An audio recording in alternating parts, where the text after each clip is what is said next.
नमस्कार, hornbill TV देख रहे हैं आप। मैं हूं आपके साथ विशाल गर्ग। खबरों की शुरुआत करेंगे और खबर देहरादून से है, जहां पर नदी के किनारे 2016 के बाद किए गए अवैध निर्माण को हटाने की कार्यवाही की गई है।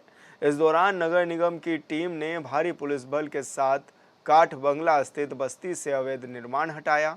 बता दें कि एनजीटी के आदेश के बाद 2016 के बाद नदी के किनारे बनी अवैध बस्तियों के निर्माण को ध्वस्त करने की कार्रवाई की जा रही है।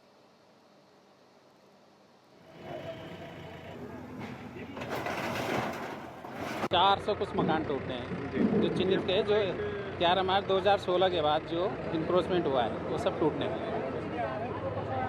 अभी तक सर कितनी प्रशासन की टीम है और क्या? हमारा पूरा एमडीडी की सारी टीम लगी हुई है और एसडीएम लोग हैं और पुलिस फोर्स है। सर कुछ लोगों का ये भी कहना है कि उन्हें नोटिस जारी नहीं किया गया। नोटिस जारी नहीं है, लेकिन है नहीं है, हमें अब पता लग रहा तो हम तोड़ेंगे। और संवाददाता अरुण सैनी हमारे साथ फोन लाइन पर जुड़ गए हैं। अरुण, आज कार्यवाही लगातार जारी है अवैध अतिक्रमण पर, कहां तक पहुंची है ये कार्रवाई? जी विशाल, 2016 के बाद से जो निर्माण हुआ है काठ बंगला से मूसा वादा रेस्तरां नदी के किनारे, उसको एनजीटी के आदेश के तहत जो है एमडीडी और नगर निगम की कार्यवाही चल रही है। नगर निगम ने भी अपनी कार्यवाही की थी और आज एमडीडी की कार्यवाही चल रही है। एमडीडी ने जो है 250 घरों को चिन्हित किया और जिसकी करीब 125 घरों पर जो है आज बुलडोजर की कार्रवाई होनी है। एमडीडी कार्रवाई कर रहे हो, बाकी पर जो है फिर कार्रवाई होगी। ऐसे में अभी तक की बात करी जाए तो 60 से 65 जो है घरों को अभी तक ध्वस्त कर दिया गया है। और ऐसे में लेकिन अगर यहाँ देखा जाए तो जिस तरीके से कई लोगों का ये भी कहना था कि उनके घर जो है 2016 से पहले के हैं, कई लोगों का ये भी कहना है कि उन्हें नोटिस नहीं मिला।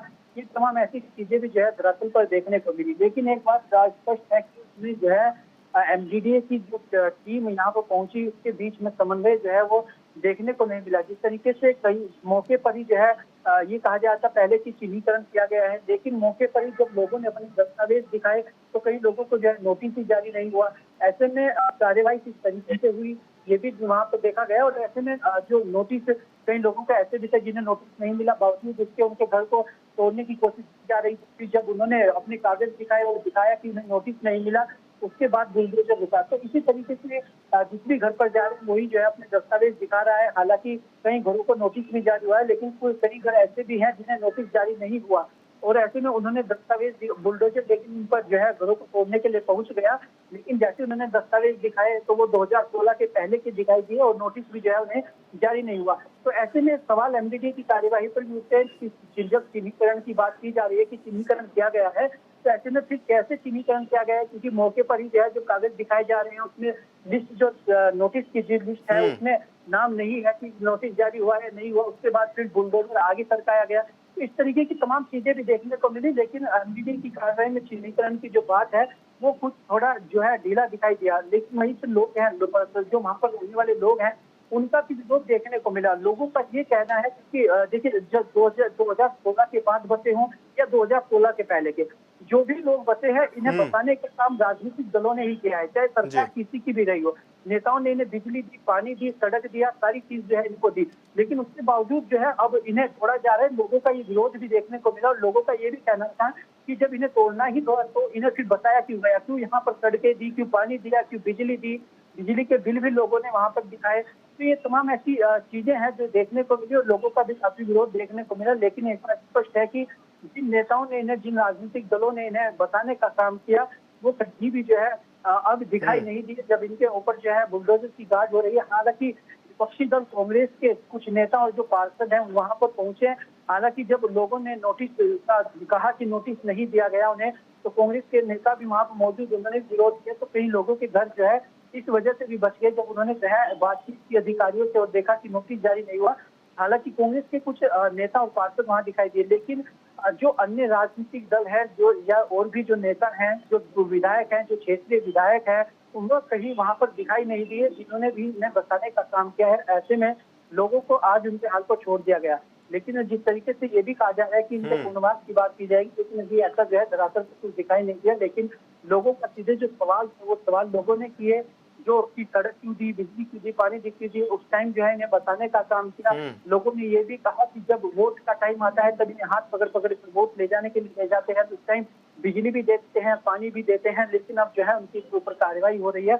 ये कार्रवाई जो है निराधार है, ऐसा लोगों का मानना है। लेकिन 2016 की जो बात के एनजीटी के आदेश के बाद जो घर बने हैं, यानी जो कुछ लोगों ने ऐसा भी है कि जैसे घर 2016 से पहले का है, तो उसके सामने कुछ निर्माण भी किया, तो उसको ध्वस्त किया गया। लेकिन ये चीजें तमाम देखी गई कि नोटिस जो चिन्हीकरण है वो ठीक रूप से जो है उससे पहले नहीं हो पाया। लेकिन जब लोगों ने अपने कागज दिखाए तो कई लोगों के ऐसे में घर बचे भी हैं।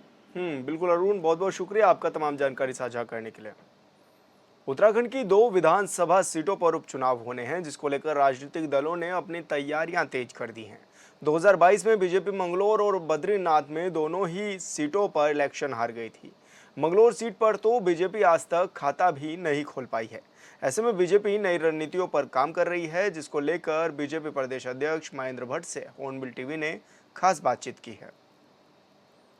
भाजपा प्रदेश अध्यक्ष महेंद्र भट्ट जी हमारे साथ मौजूद हैं। सर, उपचुनाव की तैयारियां जोरों शोरों से चल रही है। आप भी 2 दिवसीय बद्रीनाथ दौरे पर होकर के आ गए हैं। किस तरह का माहौल नजर आ रहा है? एक अच्छा माहौल है और मैं विश्वास कह सकता हूँ कि हम संगठन आधारित दल के नाते हमारे एक कार्यकर्ता बना विधानसभा के अंदर लग चुका है। हमने प्रदेश शक्ति केंद्र पर अपने कार्यकर्ताओं टोली निकाली हुई है।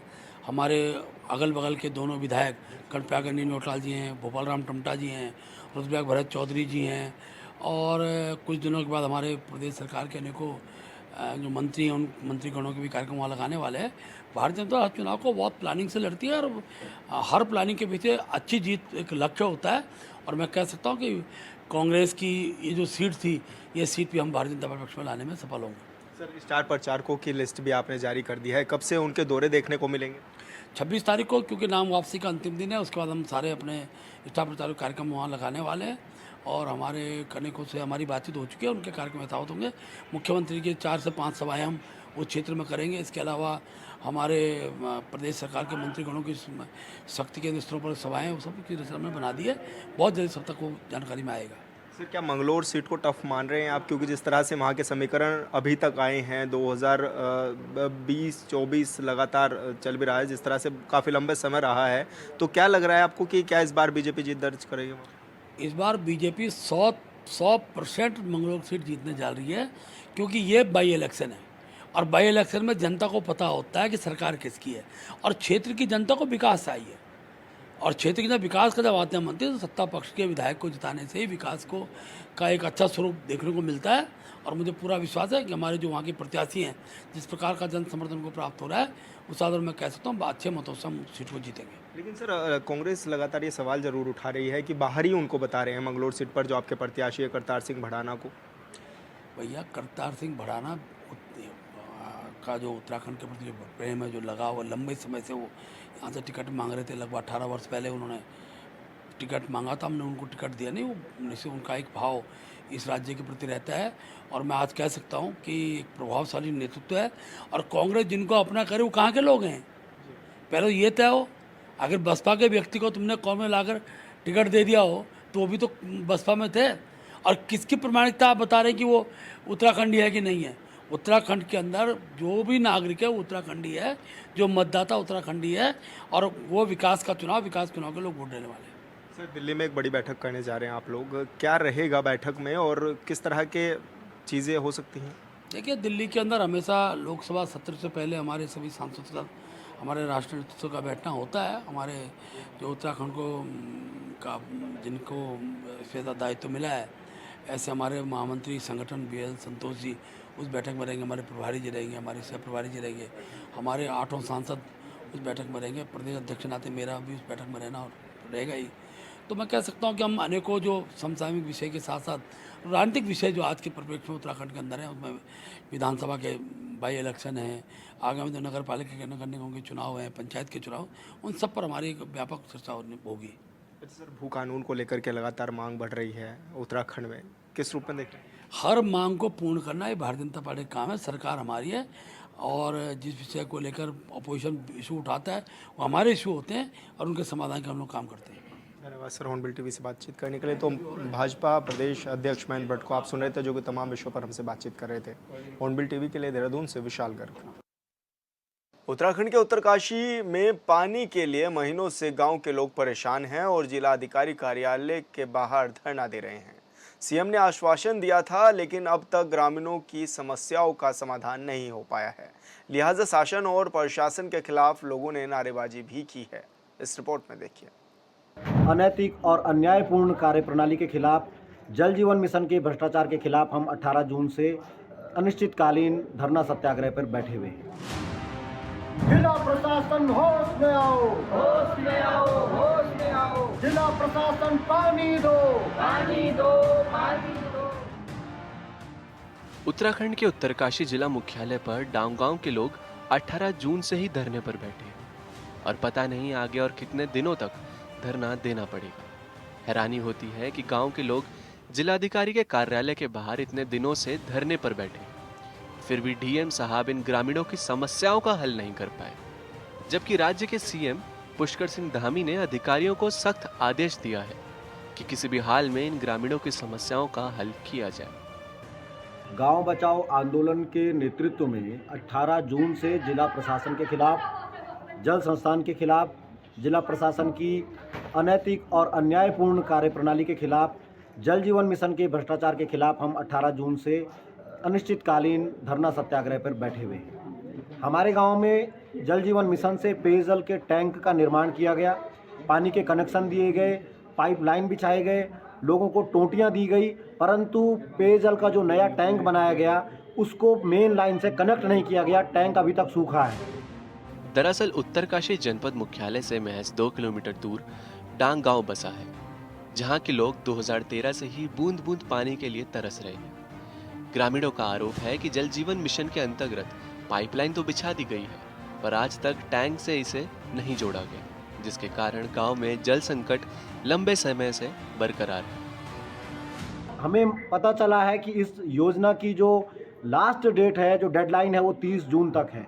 माननीय केंद्र सरकार ने, माननीय मोदी जी की सरकार ने, माननीय धामी जी की सरकार ने पूरी जी जान से गाँव तक पानी पहुँचाने के लिए काम किया गया, परंतु इस जिले के कुछ भ्रष्ट अधिकारी, कुछ बायस्ड अधिकारी, कुछ पूर्वाग्रहों से ग्रसित अधिकारी जो हैं वो विकास कार्यों में बाधा पहुंचा रहे हैं, गांव को न्याय नहीं दे रहे हैं। धरना दे रहे लोगों का कहना है कि केंद्र सरकार की जल जीवन मिशन योजना के तहत गांव के पेयजल समस्या के लिए पाइपलाइन बिछा दी गई, पानी के टैंक का निर्माण भी पूरा हो गया, लेकिन विभागीय अधिकारियों की लापरवाही से आज तक टैंक से मुख्य पाइपलाइन को नहीं जोड़ा गया, जिसकी वजह से धरना देना अब मजबूरी बन गया है। मैं ग्राम सभा टाउन से हूँ, सुमता गुसाई। हमारे गांव में पानी की समस्या है। हम यहाँ पे धरने पे बैठे हैं, हमें 5 दिन हो गए आज, और हमारे गांव में पानी नहीं आ रहा है। हमारे पास सुबह से प्यासे हैं और गांव में किसी के घर में पानी नहीं आ रहा है। टैंक बने हुए पर पानी नहीं दे रहे। जनपद मुख्यालय पर धरना देने के बाद भी कार्रवाई नहीं हो पा रही, जो अपने आप में एक बड़ी बात है। सरकार योजनाएं बनाती है ताकि लोगों को असुविधा ना हो, लेकिन कुछ अधिकारियों की वजह से उत्तरकाशी के डांग गांव में पानी नहीं पहुंच पा रहा। आरोप है कि डीएम ने कई बार जल संस्थान के अधिकारियों को आदेश दिए, बावजूद इसके कोई काम नहीं हुआ। इस जिले की मैं आपको बात बताऊं, जिला अधिकारी ने 3 बार लेटर जो है अपने अधीनस्थ अधिकारियों को, एसडीएम को, जल संस्थान के अधिशासी अभियंता को लिखा है, पर डीएम के आदेशों का पालन नहीं हो रहा है। और इवन माननीय मुख्यमंत्री जी ने भी जो है डीएम को निर्देशित किया है कि इसमें प्राथमिकता के आधार पर कार्रवाई की जाए, पानी दिया जाए, पर डीएम ने माननीय मुख्यमंत्री जी के निर्देशों का भी पालन नहीं किया है। जिला अधिकारी के मातहत अधिकारी उनका आदेश का पालन नहीं कर रहे हैं और जिला अधिकारी माननीय मुख्यमंत्री जी के निर्देशों का पालन भी नहीं कर रहे हैं। तो इस जिले में अधिकारी किस ढंग से काम कर रहे हैं, ये सबके सामने है। राज्य में बीजेपी की डबल इंजन वाली सरकार है और युवा सोच के साथ राज्य के मुखिया पुष्कर सिंह धामी काम कर रहे हैं। गांव के लोग बताते हैं कि पुष्कर सिंह धामी ने डीएम को आदेश दिए और डीएम ने जल संस्थान के अधिकारियों को। फिर समस्या का समाधान क्यों नहीं हो रहा, ये समझ से परे है। कड़ी गर्मी में जो है हम लोगों को यहाँ पे बैठना पड़ रहा है। 16 अप्रैल को माननीय मुख्यमंत्री जी ने निर्देश दिए थे जिलाधिकारी को, पर जिलाधिकारी ने अभी तक उनका संज्ञान नहीं लिया। उल्टे पानी मांगने पर जिला प्रशासन के द्वारा, एसडीएम के द्वारा हम पर जो है शांति भंग के केस दर्ज किए जा रहे हैं ताकि हम पानी ना मांगे, हम अपनी आवाज़ न उठाएं, परंतु पानी अभी तक हमारे गाँव तक नहीं पहुँचाया गया है और इस भीषण गर्मी में हमारे पशुओं को और ग्रामीणों को बहुत दिक्कत का सामना करना पड़ रहा है। राजगठन के 24 साल हो गए, लेकिन आज भी पहाड़ पे मूलभूत सुविधाओं की कमी है। इस बात से कोई इनकार नहीं कर सकता। सरकार योजनाएं तो बना रही है, लेकिन पहाड़ तक योजनाएं कुछ अधिकारियों की वजह से नहीं पहुंच पा रही। ऐसे में सवाल है कि अगर डीएम की बात विभाग नहीं सुन रहा तो कार्रवाई क्यों नहीं की जा रही। ब्यूरो रिपोर्ट, हॉर्नबिल की। जिला प्रशासन होश में आओ, होश में आओ, होश में आओ। जिला प्रशासन। चमोली के पाना ईरानी गांव के ग्रामीणों ने डीएम को ज्ञापन सौंपकर उपचुनाव के बहिष्कार की चेतावनी दी है। दरअसल 2019 से निजुमुल्ला ईरानी पाना मोटर मार्ग में मोटर पुल का निर्माण किया जा रहा है, जो 5 साल पूरे हो जाने के बाद भी अभी तक पूरा नहीं हो सका है। मोटर मार्ग न बनने की वजह से ईरानी गांव के ग्रामीणों को काफ़ी परेशानियों का सामना करना पड़ रहा है। बता दें कि ग्रामीणों ने पहले भी लोकसभा चुनाव का बहिष्कार किया था, लेकिन उसके बाद भी इस पुल पर कार्यदायी संस्था ने कोई काम नहीं किया। आखिरी में ग्रामीणों ने डीएम को ही ज्ञापन सौंप दिया है और उपचुनाव के बहिष्कार की चेतावनी भी दे दी है।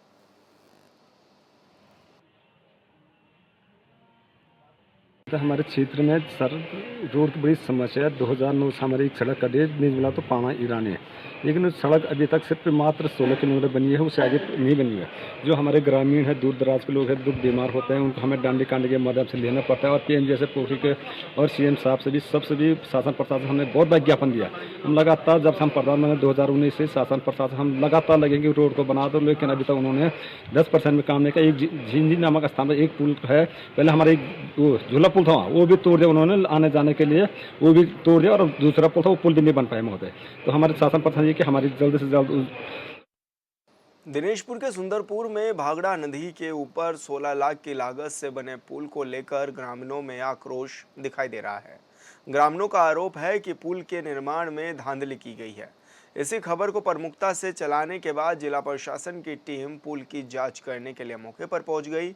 पुल का निरीक्षण करने के बाद अधिशासी अभियंता ने बताया कि अभी ये पुल निर्माणाधीन है और इसमें अभी और काम करना बाकी है।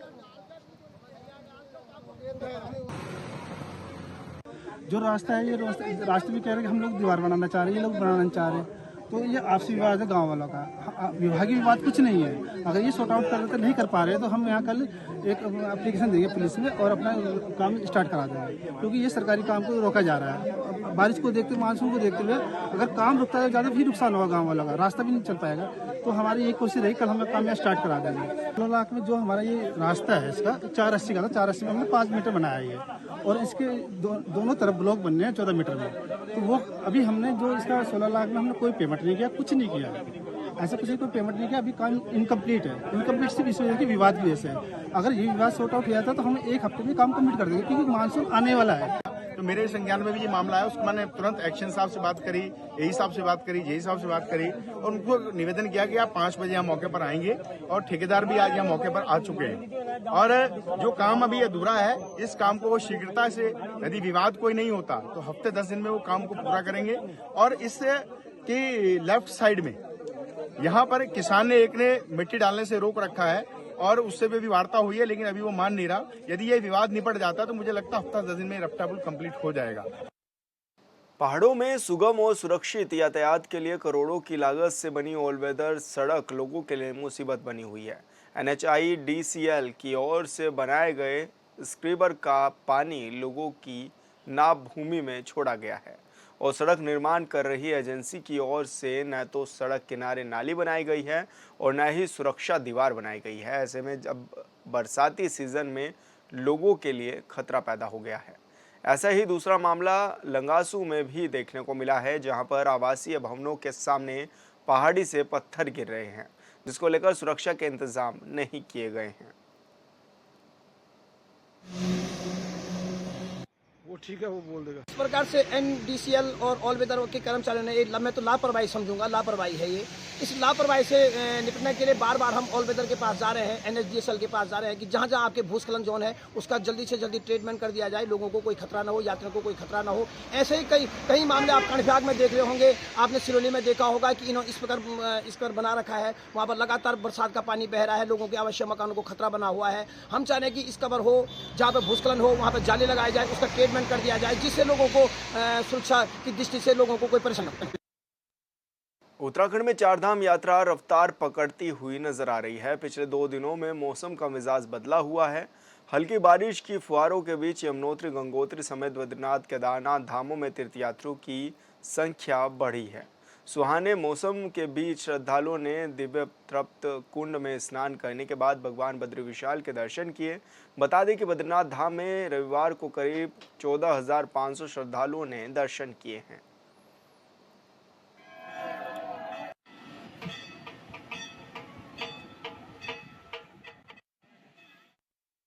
शिक्षक भवन लोहाघाट के सभागार में उत्तरांचल पर्वतीय कर्मचारी शिक्षक संगठन का द्विवार्षिक अधिवेशन आयोजन किया गया, जिसमें नागेंद्र जोशी को निर्विरोध अध्यक्ष और वीरेंद्र मेहता को निर्विरोध सचिव चुना गया। वहीं जीवन चंद ओली की ओर से सभी निर्वाचित पदाधिकारियों को कार्य करने के लिए पद और गोपनीयता की शपथ भी दिलाई गई है।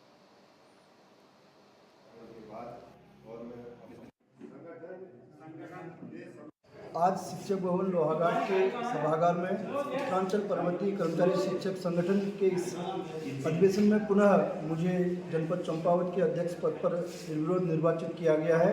मैं अपनी पूरी ऊर्जा के साथ शिक्षक और कर्मचारी हितों के लिए कार्य करता रहूँगा। यह मैं आश्वासन सभी जिले के सभी शिक्षकों और कार्मिकों को देता हूँ कि आगे जो भी हम कर्मचारी हितों के लिए, शिक्षक हितों के लिए लड़ाई लड़ेंगे, उस जनपद चंपावत के सभी संगठनों के साथ मिलकर के सबको एक बैनर तले ला करके लड़ने का प्रयास करें। थराली प्रधान संगठन के ग्राम प्रधानों ने सोमवार को खंड विकास कार्यालय के माध्यम से पीएम और सीएम को ज्ञापन भेजा है। ग्राम प्रधानों ने ज्ञापन भेजकर त्रिस्तरीय पंचायत प्रतिनिधियों का कार्यकाल बढ़ाने की मांग ग्रामीणों ने की है। साथ ही बताया गया कि हरिद्वार को छोड़कर बाकी 12 जिलों में त्रिस्तरीय पंचायत चुनाव 2024-25 में होने हैं। उन्होंने ये भी बताया है कि कोविड-19 महामारी की वजह से 2 वर्षों तक ग्राम पंचायतों में विकास कार्य बाधित रहे और कई आज भी अधूरे हैं। ऐसे में ग्राम प्रधानों ने मांग की है कि कोरोना महामारी के इन 2 वर्षों को पंचायत के 5 वर्ष के कार्यकाल से नहीं जोड़ा जाना चाहिए। साथ ही उन्होंने सरकार को चेताते हुए पंचायत प्रतिनिधियों की मांग पर फैसला लेने की बात भी कही है।